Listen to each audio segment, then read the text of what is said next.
এই বিপদের মাঝে দিয়ে আপনি যাচ্ছেন, পুরো ঘটনাটার উদ্দেশ্যই একটা, যাতে আপনি ধৈর্য ধারণ করতে পারেন। আর যদি আপনি ধৈর্য ধারণ করতে পারেন, তখন আপনি অভিনন্দন পাওয়ার যোগ্য। আমরা ভাবি আমাদের লক্ষ্য এই দুনিয়ার একটি বিশেষ জিনিস পাওয়া, হয়তো আমার লক্ষ্য ওই চাকরি পাওয়া অথবা কিছু বিক্রি করা, কিন্তু হয়তো আল্লাহ পাকের কাছে সত্যিকারের লক্ষ্য হলো যে আমরা ধৈর্য ধরতে শিখবো। এটা আর সব লক্ষ্যের চেয়ে বড়। সুবহানাল্লাহ। আর যদি আপনি ওই লক্ষ্যে পৌঁছে যান, তাহলেই আপনি অভিনন্দন পাওয়ার যোগ্য। আমাদের মনে নানা বিষয় রয়েছে যা আমরা মনে করি বাস্তবায়ন করতে হবে, অথচ আল্লাহ পাক বলেন এর চেয়েও অনেক মূল্যবান জিনিস রয়েছে। যদি তোমরা সেই লক্ষ্য অর্জন করতে পারো, যার মূল্য ঠিক তোমরা বুঝতে পারোনি, আমি তোমাদের জানাচ্ছি সেটা কতটা মূল্যবান, সেটা অভিনন্দন পাওয়ার যোগ্য। এর মূল্য হলো এটা অভিনন্দন পাওয়ার যোগ্য। এই অভিনন্দন জানানোর পরপরই আল্লাহ পাক বলেন, আল্লাযীনা ইযা আসাবাতহুম মুসিবাতুন ক্বালু ইন্না লিল্লাহি ওয়া ইন্না ইলাইহি রাজিউন। কোন ধৈর্যশীল ব্যক্তিদের জন্য এই অভিনন্দন? যখন একটি নির্দিষ্ট বিপর্যয় তাদের আঘাত করে, যে কথাটি প্রথমেই তাদের মুখে চলে আসে, ক্বালু, তারা বলে। এমনকি ফাকালুও নয়, সুম্মা ক্বালুও নয়। আল্লাহ পাক বলছেন না যে তখন তারা বলে, যদি এটা ঘটে বা যখন ঘটে তখন তারা বলে। বাক্যটিতে কোনো যখন বা তখন নেই, এখানে বলা হয়নি ফাকালু। কেন নেই? কারণ এটা হতে হবে তাৎক্ষণিক জবাব। আমরা ফিজিক্স অথবা মেডিসিন বা বায়োলজিতে পড়ে থাকতে পারি ক্রিয়া প্রতিক্রিয়ার ব্যাপার। যখন একজন ডাক্তার আমাদের শরীরে প্রতিক্রিয়া লক্ষ্য করেন, তখন সে হাঁটুতে হালকা করে আঘাত করেন এবং পা তাৎক্ষণিকভাবে একটু উপরে উঠে যায়। তারা এই রিফ্লেক্সগুলো পরীক্ষা করে। এই আয়াতটি আমাদের এটাই শিখাতে চাচ্ছে যে যখন যাবতীয় বিপদ আপদ আপনার উপরে আসবে, আমাদের একটি তাৎক্ষণিক প্রতিক্রিয়া হওয়া উচিত। প্রতিক্রিয়া কখনই দেরিতে হয় না, সঙ্গে সঙ্গে হয়ে যায়। এটা এমনিতেই চলে আসে। আর কি চলে আসে? ইন্না লিল্লাহ, কোনো সন্দেহ নেই আমরা আল্লাহর জন্যই, ওয়া ইন্না ইলাইহি রাজিউন, এবং কোনোই সন্দেহ নেই আমরা একমাত্র তার কাছেই ফিরে যাব। অর্থাৎ আমাদেরকে আমাদের মালিকের কাছেই ফিরিয়ে দেওয়া হবে। বিপদের সময় এই আয়াতটি কেন গুরুত্বপূর্ণ? আমাদেরকে এর হিকমত সম্পর্কে ভাবতে হবে, যে যখনই কোনো বিপদ আপদ আসে, কেন আমরা ইন্না লিল্লাহি ওয়া ইন্না ইলাইহি রাজিউন পড়ি। যখনই আপনি ফোনে কোনো খারাপ খবর শুনলেন, তখনই কেন আপনি ইন্না লিল্লাহি ওয়া ইন্না ইলাইহি রাজিউন পড়েন? এখন প্রথমে বুঝতে চেষ্টা করুন যে আপনি যদি এটা বলেন, তাহলে কুরআন আপনার জন্য একটি পুরস্কার বরাদ্দ করেছে। প্রথমে আমি আপনাদের সাথে সেই পুরস্কারটি শেয়ার করতে চাই। ঠিক আগের আয়াতটিতে আল্লাহ আদেশ করেছিলেন মুমিনদেরকে অভিনন্দন জানাতে। এখানে আদেশটি হলো আমর ফিল মুফরাদ। এখানে বহু বচন অবাশশির সাবিরিন বলা হয়নি, বরং বলা হয়েছে অবাশশির সাবিরিন, যা এক বচন। অভিনন্দন জানান তাকে যার ধৈর্য রয়েছে। এখানে অভিনন্দন জানানোর আদেশটি এক বচনে ব্যবহৃত হয়েছে। আর যখন আল্লাহ পাক শুধুমাত্র একজনকে আদেশ করছেন, তখন এটি আমাদের নবী সাল্লাল্লাহু আলাইহি সাল্লামের উপর সরাসরি আদেশ। অর্থাৎ রাসূল সাল্লাল্লাহু আলাইহি সাল্লাম তার নিজ মুখ থেকেই ধৈর্যশীলদের অভিনন্দন জানাবেন। আর এর পরের আয়াতটিতে তিনি বলছেন, যারা ইন্না লিল্লাহি ওয়া ইন্না ইলাইহি রাজিউন বলছে বিপদের সময়, আল্লাহ পাক আমাদেরকে তাদের অন্তর্ভুক্ত করুন। যখন আমরা কিয়ামতের দিন দাঁড়িয়ে থাকবো, আমরা যেন তাদের অন্তর্ভুক্ত হই যাদের রাসূল সাল্লাল্লাহু আলাইহি সাল্লাম নিজে অভিনন্দন জানাবেন।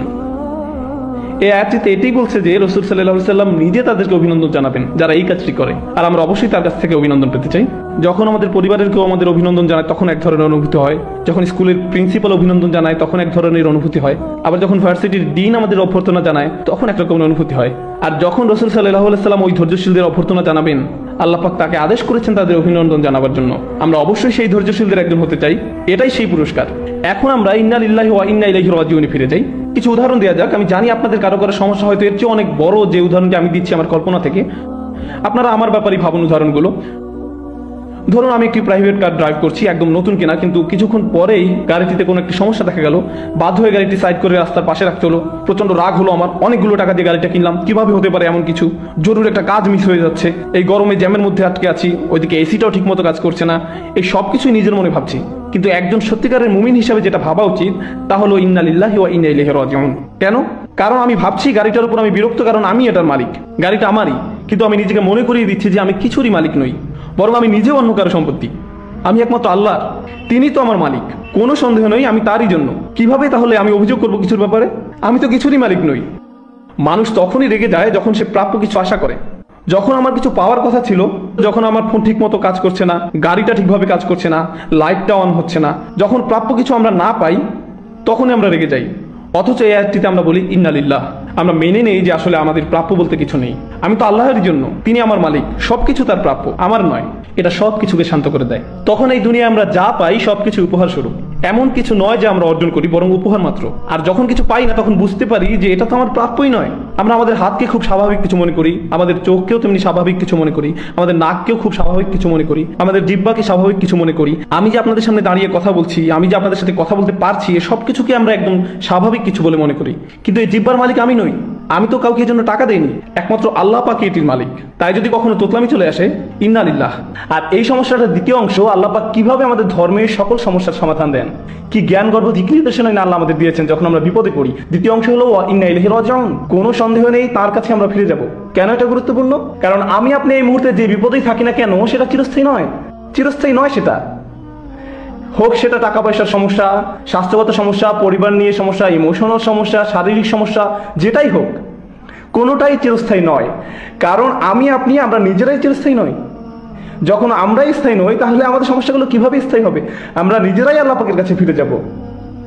এই সমস্যাটা তো কিছুই নয়, বরং ভুলে যান এটি। কারণ আমরাই তো থাকবো না, শুধু যে ঝামেলাগুলো থাকবে না তা নয়, আমরাই থাকবো না, আমাদেরকে আল্লাহর কাছে ফিরে যেতে হবে।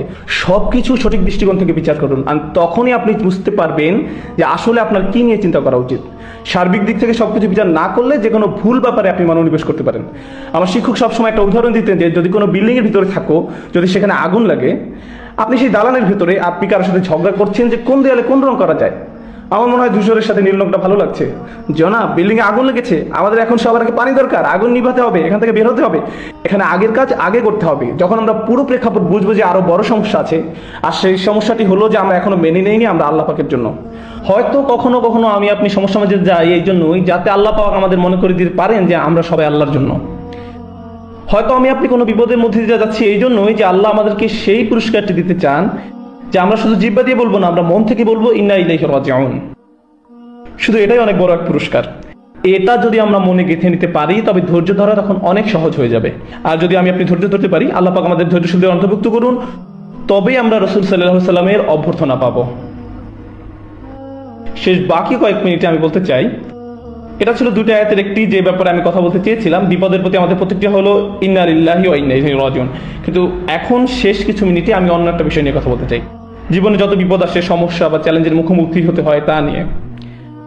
আর সেটা হলো, কোরআনে দু ধরনের আয়াত আছে। এক ধরনের আয়াতে আল্লাহ পাক বলেন, যা কিছু তোমাদের ক্ষেত্রে ঘটে, মা আসাবা মিন মুসিবাতিন ফিল আরদি ওয়ালা ফি আনফুসিকুম ইল্লা ফি কিতাবিন মিন ক্বাবলু আন নাবরাহা।